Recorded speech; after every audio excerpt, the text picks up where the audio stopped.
Vamos a darle el micrófono a nuestro ponente del día de hoy. En la tarde de hoy vamos a estar platicando sobre sistemas micro y nanoparticulados para el transporte de fármacos. Esta área de la ciencia, a pesar de que ya tiene algunos años, pues es relativamente joven todavía y se están generando diversos productos de alto valor agregado, ¿no? Entonces, pues una de las ideas también es aplicar parte de todo este conocimiento a la cuestión farmacéutica. Me gustaría empezar la plática por algo que es nuestro ideal de trabajo, y dice: es imprescindible desarrollar y aplicar alternativas de diagnóstico temprano que permitan la identificación molecular de alteraciones en estadios tempranos. El éxito terapéutico dependerá del grado de avance de la enfermedad. Desafortunadamente aquí en México, pues los sistemas diagnósticos y el sistema de salud público al menos, pues es relativamente lento, ¿no? Entonces, las personas que tienen enfermedades crónico-degenerativas llegan a los centros de salud en estadios avanzados. La morbilidad y mortalidad por enfermedades crónico-degenerativas se puede reducir si los casos se detectan a tiempo, y para ello es fundamental el diagnóstico temprano con métodos sensibles y específicos. En este sentido, pues la nanotecnología permite diseñar herramientas que sean sensibles y específicas para el diagnóstico, pero también lo hacen para la cuestión terapéutica. Y en la terapia, aquí algo que nos gusta en el grupo de investigación siempre recalcar es que en la terapia es importante tener en mente que la bala mágica no existe y que con la finalidad de incrementar la respuesta terapéutica, la aplicación de terapias combinadas es necesaria. Entonces, bajo estas premisas que nosotros tenemos, hemos estado trabajando en estos sistemas nanoparticulados o microparticulados. Específicamente ahorita me voy a centrar sobre polímeros y lípidos, aunque en el grupo de investigación tenemos también desarrollo sobre partículas metálicas y algunos óxidos de hierro, óxidos de samario, óxidos de lutecio, algunas nanopartículas de disprosio, pero esos no los voy a tocar en esta ocasión. Como nosotros entendemos, o de acuerdo a estas escalas de medida que hemos en el sistema métrico, pues un nanómetro se define como 1 por 10 a la 9 metros. Realmente estamos trabajando en un nivel donde nos permitiría o nos permite hacer un arreglo molecular. El caso, por ejemplo, de algunos micelas y de algunos liposomas, de algunas partículas lipídicas, pues es que la característica es que son sistemas que tienen un arreglo termodinámicamente favorable y que esos arreglos moleculares pues permiten el desarrollo de estas estructuras. Si nos damos cuenta, pues realmente estamos en un orden muy, muy pequeñito, en el orden de la escala nano para las nanopartículas. Aquí hubo un consenso internacional sobre la definición de sistemas nanoparticulados. Cuando empezaron a salir las definiciones o cuando a partir de Feynman se puso a trabajar la comunidad científica en los temas de nanopartículas, definieron ellos nanopartículas como sistemas o partículas que estaban en la escala nanométrica, o que una de sus dimensiones estaba en la escala nanométrica, pero que tenían propiedades de superficie o propiedades ópticas o propiedades cuánticas o magnéticas diferentes a los tamaños a macroescala. Sin embargo, cuando nosotros pasamos a la parte médica y únicamente nos centramos en este tipo de sistemas como dendrímeros, liposomas o micelas, vemos que las respuestas que tienen los sistemas no son ópticas, ni son magnéticas, ni son de tipo cuántico. Entonces, por algunos años, estos arreglos macromoleculares, pues parecía que no podían quedar en esta definición de nanopartículas. Sin embargo, lo que nosotros vemos es que tienen modificaciones en los sistemas biológicos en los que son aplicados, y entonces sí tienen una respuesta diferente a cuando nosotros empleamos este sistema como un transportador de moléculas que cuando nosotros damos únicamente la molécula libre. Entonces, en este sentido, sí podemos llamarlos nanopartículas, y de hecho son sistemas nanoparticulados. Algunos problemas que tenemos en estos sistemas respecto a las partículas, por ejemplo, metálicas, es que en esta definición, las nanopartículas, por ejemplo, de oro llegaban hasta los 100 nanómetros, ¿no? 150 nanómetros. Realmente nosotros tenemos partículas, o más bien el límite en el cual podemos definir a una partícula, nanopartícula de un polímero, pues es realmente amplio, y la definición nos dice que podrían irse hasta una micra. En una micra los materiales como el oro o como algunos óxidos de hierro ya no presentan propiedades magnéticas, ópticas o cuánticas, ¿no? Entonces, están en el umbral entre este tamaño nanométrico y la escala micrométrica. Por eso preferimos llamar micropartículas o nanopartículas a este tipo de sistemas. Realmente nosotros, el grupo de investigación al que pertenezco, y ahorita para los fines de esta presentación vamos a estar centrándonos en este tipo de partículas, que serían las nanopartículas poliméricas, partículas lipídicas, algunos de ellos pueden ser liposomas o nanopartículas sólidas.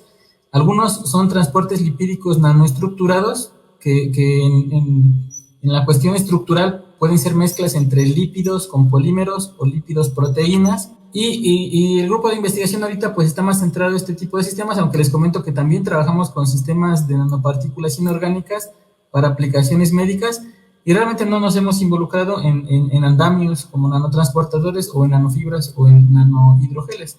Entonces, a estos sistemas nosotros les llamamos en inglés sería Nano Drug Delivery System, o sea, sistemas de liberación o de liberación de fármacos en escala nanométrica.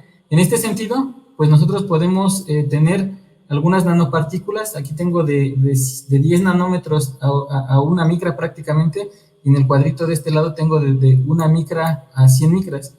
Si nosotros nos vamos a las nanopartículas, pues pueden ser nanocápsulas, podemos construir nanoesferas, dendrímeros, liposomas, nanomicelas, nanopartículas metálicas, aunque creemos que esto no las vamos a tocar ahorita. Y en micropartículas, pues realmente podemos tener una diversidad incluso más grande. Cápsulas, cápsulas de núcleo sólido, micromicelas, microesferas, núcleos, cápsulas de núcleo no sólido, o micromatrices. Esta es una estructuras bien características porque podemos formar micelas que contienen a nanopartículas, entonces la complejidad del sistema se va incrementando. Aparte de eso, pues tenemos una de las características que nosotros tenemos al poder fabricar estos sistemas o diseñar estos sistemas es que tenemos una gran cantidad de materiales y podemos ordenarlos de una forma diversa en todos los sistemas. Por ejemplo, podemos tener liposomas, polimerosomas, carbohidratos que funcionalizan a este tipo de partículas, ácidos nucleicos, péptidos, anticuerpos, proteínas, enzimas, etcétera.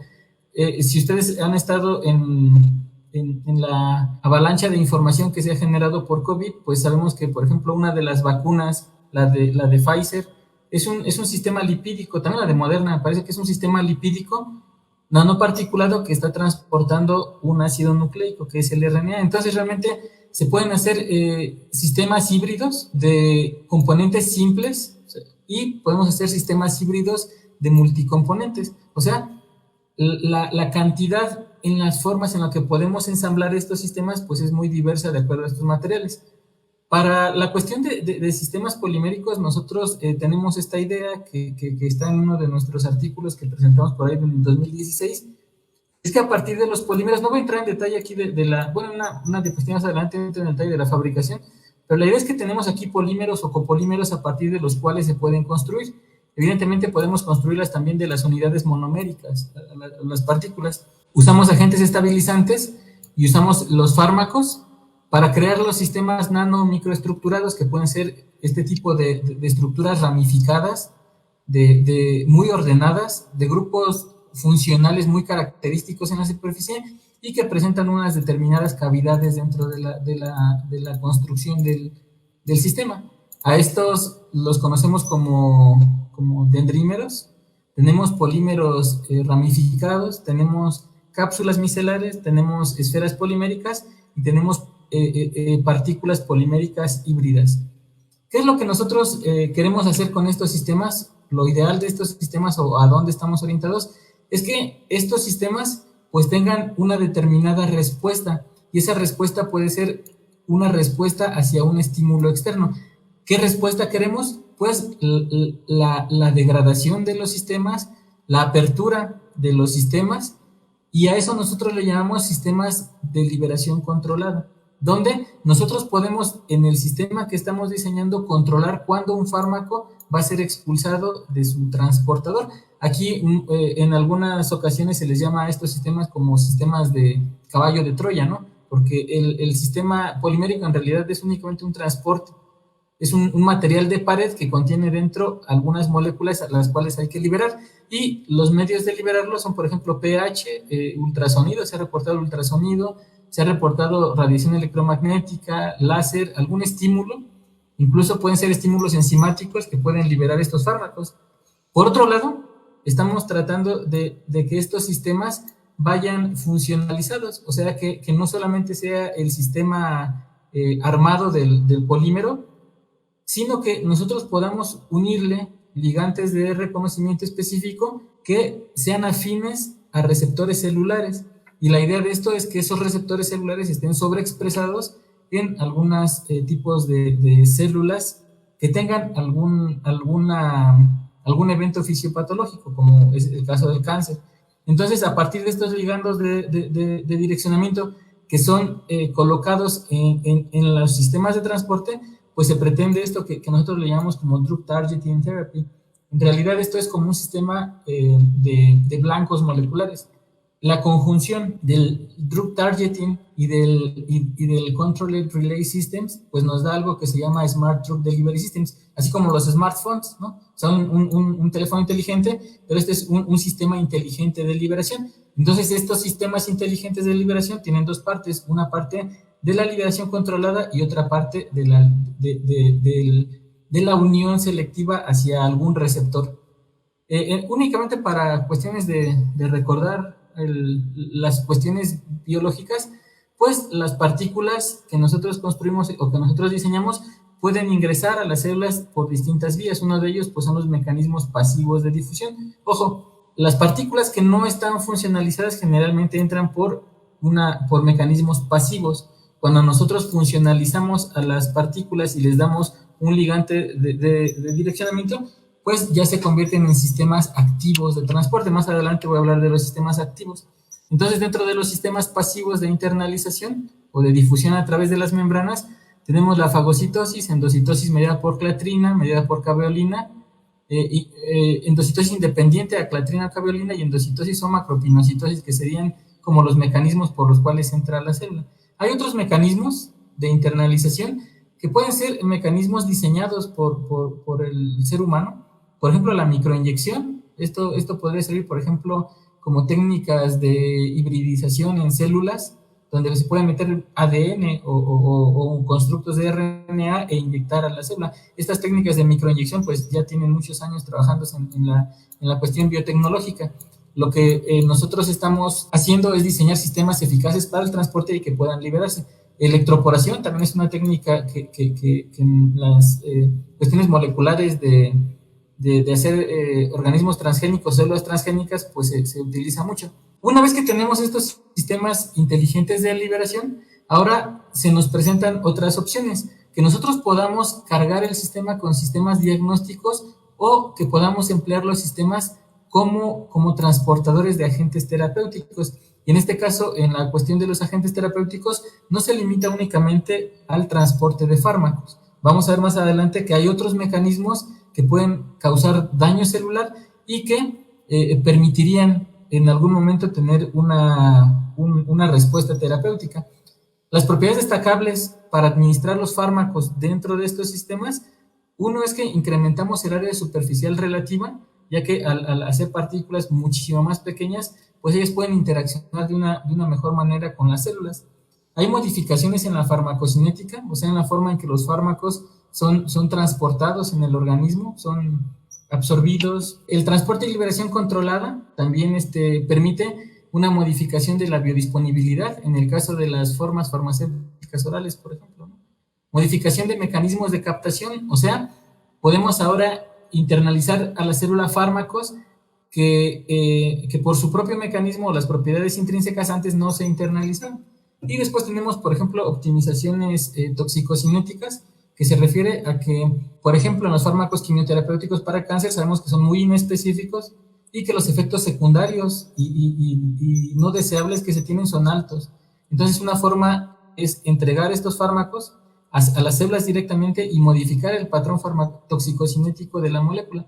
estos sistemas diagnósticos que podemos incluir dentro de nuestra partícula, los conjuntamos con el sistema terapéutico, vamos a tener un sistema que se llaman ahora sistemas teranósticos. Esta palabra es relativamente nueva, tiene menos de 10 años, yo creo que se empezó a utilizar, y los sistemas teranósticos se refiere a sistemas en los cuales nosotros podemos incluir una parte diagnóstica y una parte terapéutica dentro del mismo. Entonces, pues tenemos varias alternativas para la terapia, por ejemplo, quimioterapia, radioterapia, inmunoterapia, terapia génica, terapia fototérmica, terapia fotodinámica, etcétera. Y en la parte diagnóstica tenemos, por ejemplo, técnicas de imagen como el PET, la tomografía por emisión de positrones. Aquí faltaría también la SPECT, que sería la de tomografía por emisión de fotón único, técnicas de fluorescencia, técnicas Raman, o sea, espectrometría Raman, métodos de resonancia magnética, etcétera.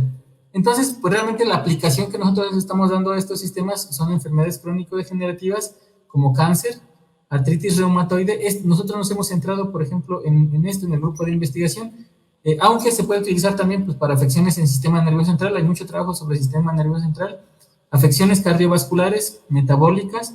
También tenemos en enfermedades infectocontagiosas, tenemos desarrollos para sistemas antibacterianos y pues sabemos por esta cuestión de las vacunas que también hay, las propias vacunas y sistemas antivirales. La idea de esto pues es que tengamos sistemas específicos y selectivos. A partir de la construcción de esos sistemas, como les había comentado, tenemos dos formas. Uno, la captación pasiva, que sería para los sistemas que son como tal el sistema nanoestructurado o microestructurado, y para otro, el sistema que es el sistema inteligente de liberación. La captación pasiva prácticamente es para los sistemas a los cuales no se les ha unido un ligante de direccionamiento, y estos vamos a ver en el mercado varias formas farmacéuticas que actualmente ya se están vendiendo, ¿no? Por ejemplo, doxorubicina. Doxorubicina lo encontramos en formas de liposomas, ¿no? Doxorubicina liposomal, que tiene una captación pasiva, o sea, prácticamente el transporte del lípido pues va a unirse a las membranas lipídicas y va a hacer la descarga.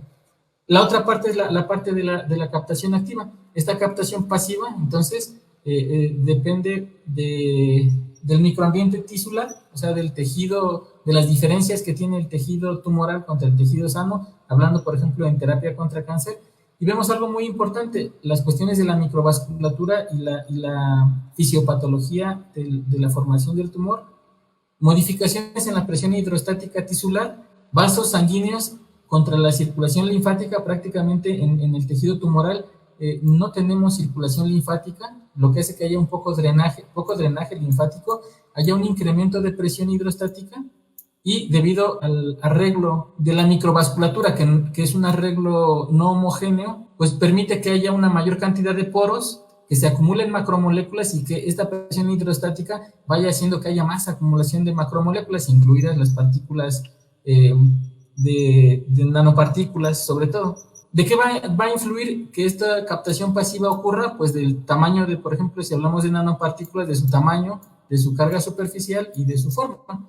Aquí hay algo que acompaña todo esto, toda esta fisiopatología de los sistemas que se ha denominado como efecto EPR. Vienen las siglas en inglés, pero en español lo podemos traducir como efecto de permeabilidad y retención aumentada, que en realidad es un producto de la extravasación en los tumores, de los mecanismos de difusión y toda la interacción que pueden tener las partículas o las macromoléculas en el tejido tumoral. La captación activa, los mecanismos activos, realmente vemos que es una complementariedad de la captación pasiva, o sea, es un incremento de la forma en la que se captan aquí.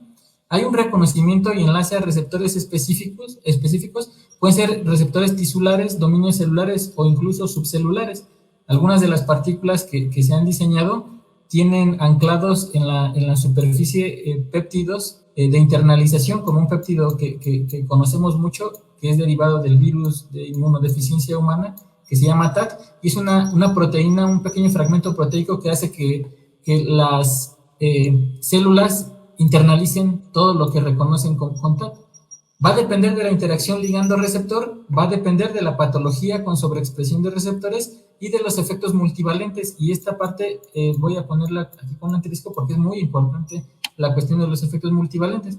Esta captación específica y selectiva, entonces, se incrementa todavía por el efecto de EPR más la naturaleza multivalente de las partículas. O sea, ya teníamos el efecto de acumulación de macromoléculas, que es esta captación pasiva. Ahora, la naturaleza multivalente de las partículas va a hacer que haya una captación específica y selectiva. ¿Qué moléculas hay en el microambiente celular? Por ejemplo, factores de crecimiento de endotelio vascular, integrinas, reguladores de migración celular, por ejemplo, etcétera. Hay una gran cantidad de ligandos. Hay marcadores de proliferación celular a los cuales también se puede hacer un ligado de estas nanopartículas, y pues la idea de esto es que en el tumor la diferencia entre el tejido normal y el tejido tumoral es que los vasos sanguíneos tienen una mayor cantidad de fenestraciones, o son mayores las fenestraciones, incluso llegan a tener tamaños de hasta 800 nanómetros. Entonces las partículas pues prácticamente se extravasan por estos espacios celulares. La idea es que extravasen, lleguen a la superficie de la célula y puedan hacer esta unión con las nanopartículas multifuncionales. La diferencia pues es que van a unirse a receptores celulares específicos. Las partículas no direccionadas o las que no han sido modificadas pues únicamente interactúan y pueden o no entrar a la célula penetrar por la membrana celular. La idea es que las partículas que se están haciendo multifuncionales pues puedan interactuar con la membrana, pasar la membrana y liberar el contenido dentro de la célula. Y tenemos aquí pues distintos mecanismos de liberación por los cuales puede la partícula liberar su contenido, ¿no? Hay varios mecanismos, no voy a entrar en las cuestiones de definiciones, pero bueno, conocemos ahí los mecanismos. Esta es la parte de la interacción que nos parece muy importante.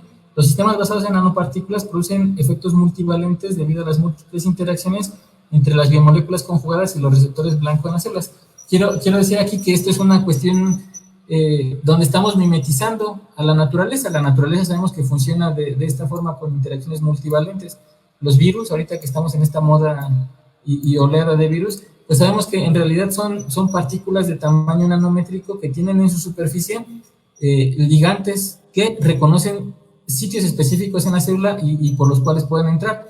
Vean aquí una grafiquita donde se muestra una unión simple, una unión doble y una unión triple. Entonces hay un incremento de fuerza cuando nosotros tenemos un incremento en el número de ligantes unidos a los receptores celulares.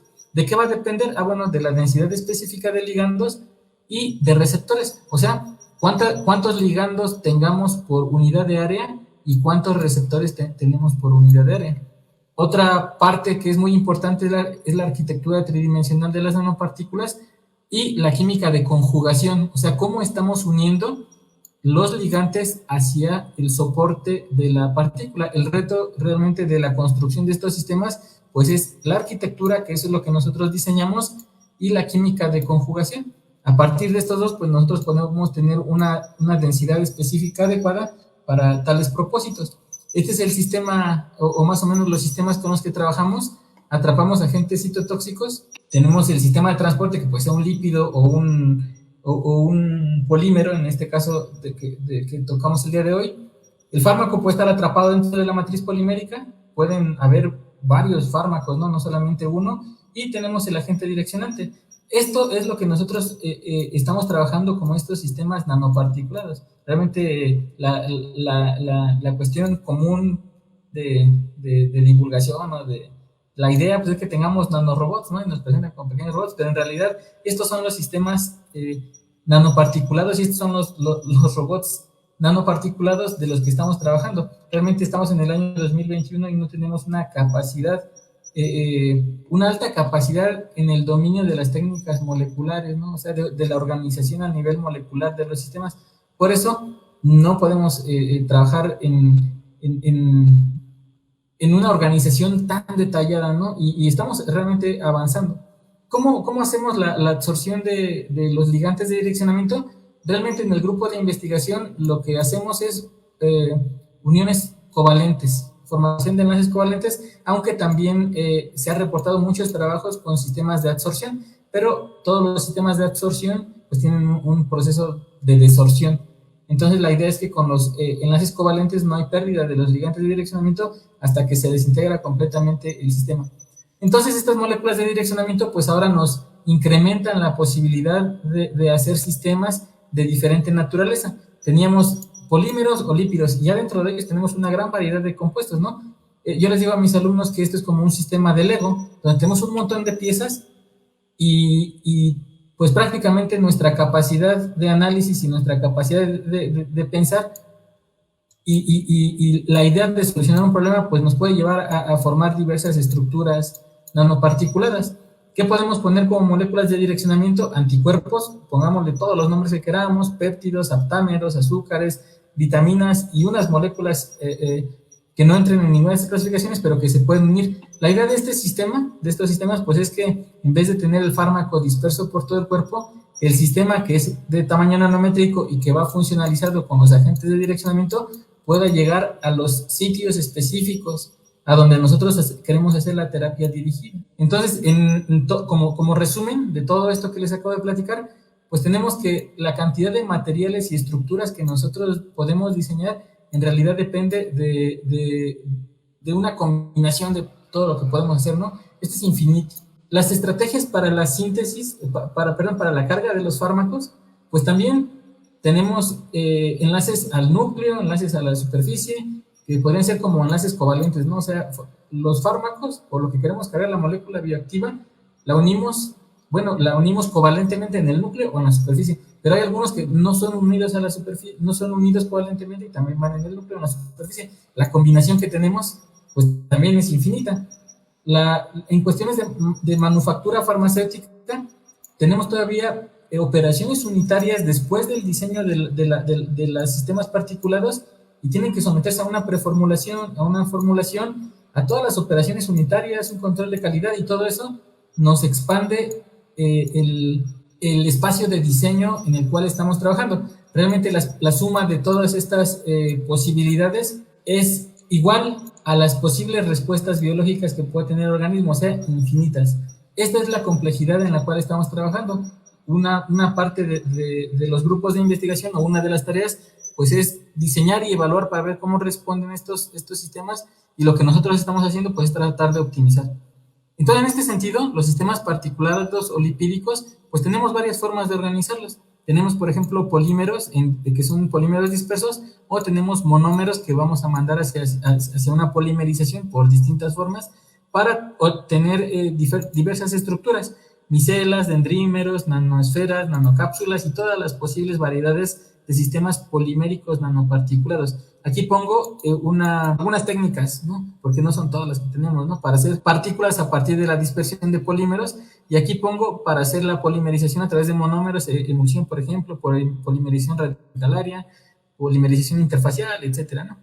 Entonces, después tenemos esto es respecto a lípidos, respecto a polímeros, ¿no? Respecto a lípidos, pues tenemos que estos lípidos generalmente se asocian y se agrupan termodinámicamente en sistemas acuosos, y lo que nosotros formamos, por ejemplo, son liposomas, que la característica es que dentro de la estructura esférica tenemos un contenido disperso en un medio acuoso, pero también tenemos nanoemulsiones, tenemos nanopartículas lipídicas nanoestructuradas de diferente naturaleza, nanopartículas lipídicas sólidas, y tenemos ahí algunos sistemas híbridos en el transporte, ¿no? ¿De qué va a depender? Pues de los materiales de construcción. Muchos llevan fosfolípidos, llevan otros aceites, llevan colesterol, por ejemplo, llevan surfactantes, etcétera. Entonces, el espacio de diseño en estas formas también es bastante grande.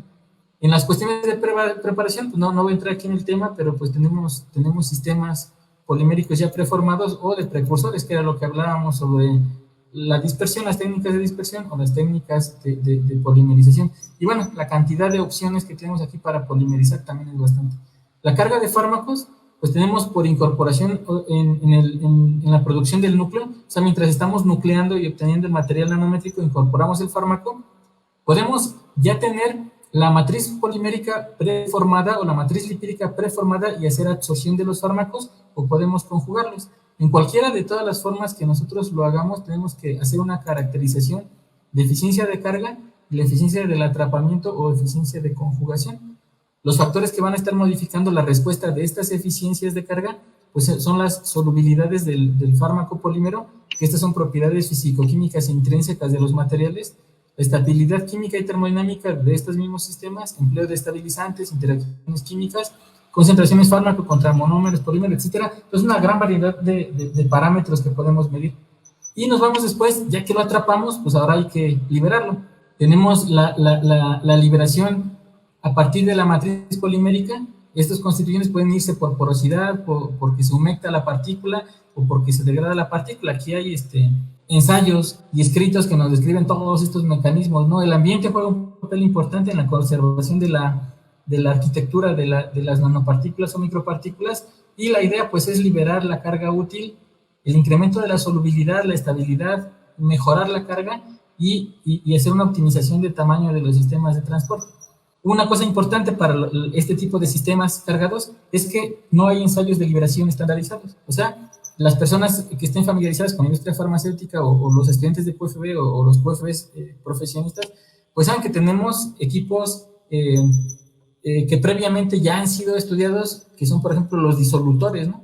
Para las formas orales, y ahí medimos cuánto se está dispersando de un principio activo. Pues aquí en estos sistemas de nanotecnología no tenemos métodos de ese tipo estandarizados para ensayar la liberación. Entonces, si nos vamos a la literatura y a cómo lo trabajan los investigadores, pues cada uno tiene diferentes formas, ¿no? Entre ellos tienen, por ejemplo, diálisis, purificación por ultracentrifugaciones, etcétera. Hay varias técnicas, ¿no? Y la idea de todos ellos, independientemente de cuál sea, pues es que midamos en el transcurso del tiempo cómo va a estar liberándose un fármaco. Por ejemplo, aquí tenemos doxorubicina, estos son ensayos de nosotros. Doxorubicina en un sistema de poliláctico glicólico a temperatura, a pH, perdón, de 7.4, y cuando modificamos el pH, ¿no? Entonces, aquí tenemos, por ejemplo, nanopartículas de polimetilmetacrilato que construimos atrapando paclitaxel, un fármaco también para terapia antitumoral, y aquí tenemos unas de PLGA con metotrexato. A estas les pusimos ácido hialurónico en la superficie. Este es un tratamiento para un procedimiento que se llama radiosinobectomía. Entonces, de este tenemos incluso la patente en trámite de los sistemas. Entonces, ¿qué es lo que nosotros medimos después? Pues que hacemos un montón de caracterización. Incremento en el tiempo de vida media biológico, incremento en concentraciones de fármaco, evasión del sistema retículo endotelial, el ver que las estructuras alcancen su blanco, etcétera, ¿no? Hacemos control de la liberación, ajuste personalizado de dosis, modificación de las cuestiones de la farmacocinética, optimización de vías de administración, etcétera. ¿Y de qué va a depender? Pues de las estructuras y de acuerdo a la construcción del sistema. Caracterización biológica, por ejemplo, que es parte de lo complicado. Realmente, algo que vemos en el laboratorio con los estudiantes es que construir los sistemas nanoparticulados pues realmente no es problemático. Necesitamos un vaso de precipitado, lípidos, polímeros, agitación, solventes, etcétera. El problema de la caracterización en cualquier nivel, caracterización físico-química o caracterización biológica, este es un equipo que tienen en el Instituto Nacional de Cancerología, que con ellos colaboramos, y lo que nos sirve es para hacer los estudios biocinéticos. Entonces, dormimos a los ratoncitos y generalmente les inducimos tumores, y después hacemos unas tomografías de los animalitos. Entonces, por medio de estas tomografías podemos evaluar comportamiento biológico en los sistemas. Aparte de eso, pues hacemos la cuantificación de los sistemas en sangre, en corazón, en hígado, hacemos todo el estudio farmacocinético, etcétera. Entonces, ¿qué es lo que nosotros hacemos? Pues nosotros hacemos sistemas de quimioterapia, sistemas de radioterapia, estamos ahorita investigando en el grupo de investigación sistemas de termoterapia y de terapia fotodinámica. Muchos de los sistemas que tenemos reportados en los artículos son combinaciones entre radio y quimioterapia. Entonces, de los sistemas de liberación polimérica, por ejemplo, que tenemos, pues por ejemplo, es la pura construcción de la partícula polimérica. Fue una partícula de PLGA que modificamos con ácido fólico, nada más que aquí lo anclamos covalentemente a la superficie y hicimos una modificación aquí con un bracito, ¿no? Alejar el ácido fólico para mejorar la afinidad hacia los receptores. Tenemos toda la caracterización físico-química, hacemos toda la caracterización físico-química y nos vamos después. No muestro aquí toda la investigación, no dejo la cita aquí. Es un sistema el cual hicimos la caracterización físico-química y la evaluación in vitro del sistema.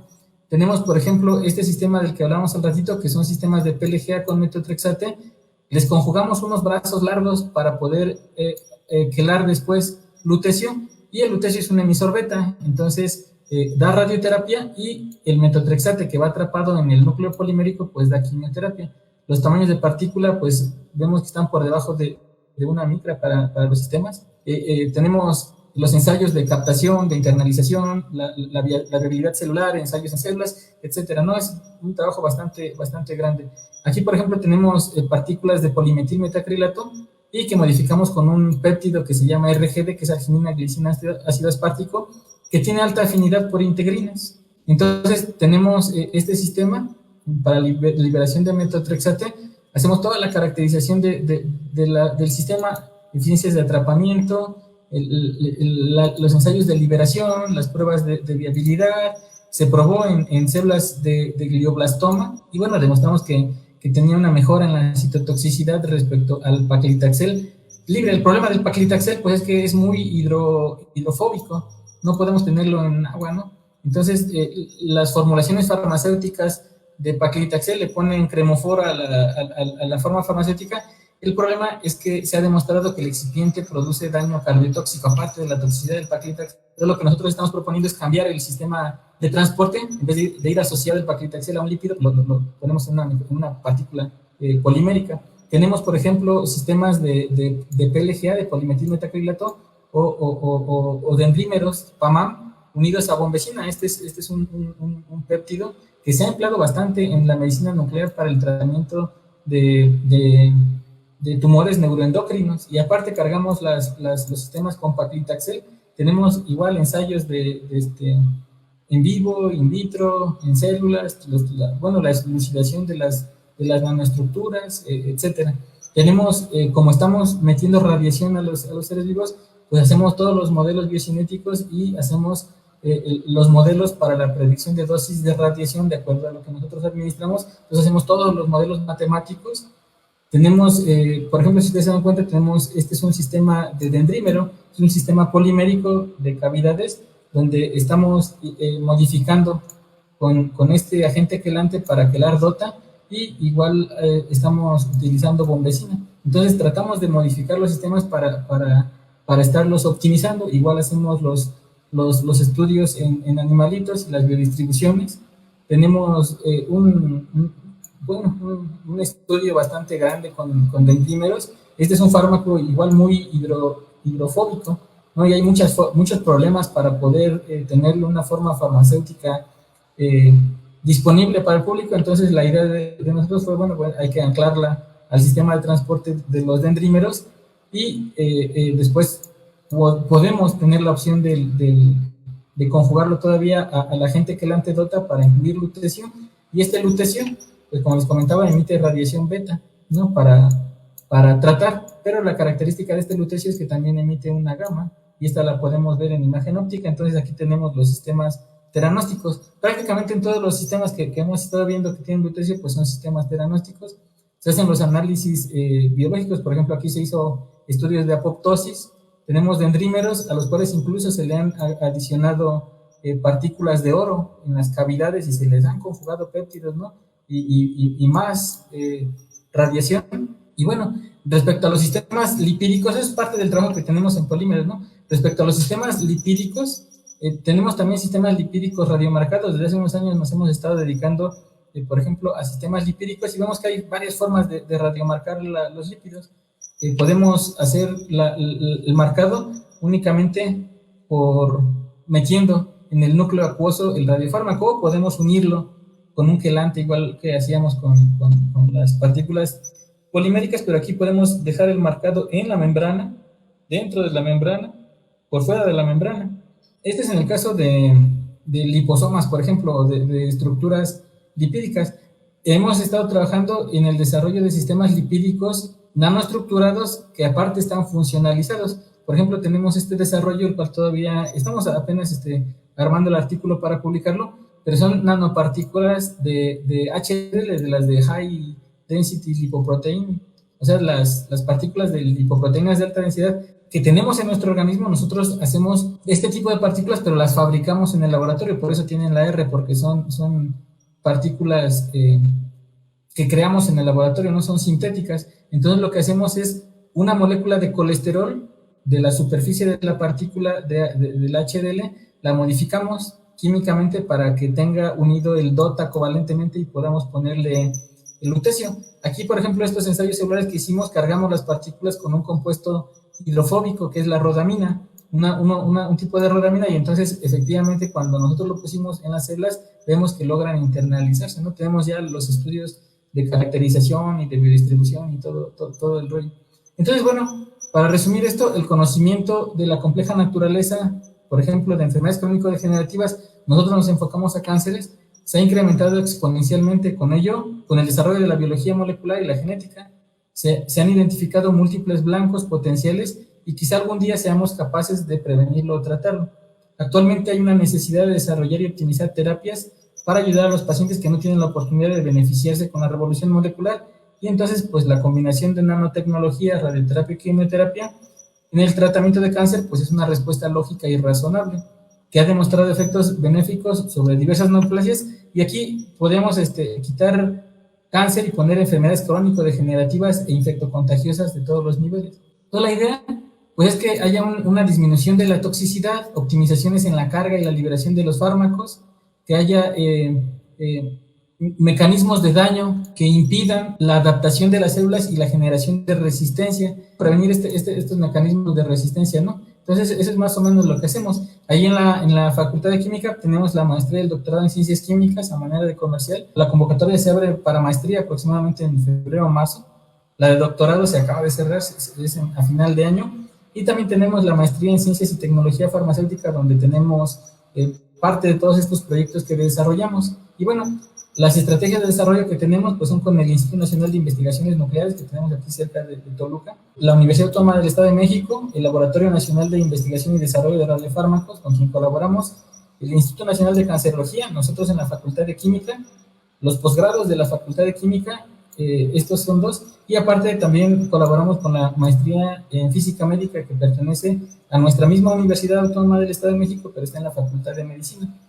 Tenemos diversas tecnologías y métodos para hacerlo. Por ejemplo, ahorita estamos trabajando en unos sistemas muy prometedores que se llaman sistemas de microfluidos. Estos sistemas de microfluidos nos permiten optimizar la fabricación de partículas poliméricas y lipídicas y optimizar las operaciones unitarias y la forma y el tamaño de las partículas que tenemos. Y pues bueno, pues eso sería todo de mi parte.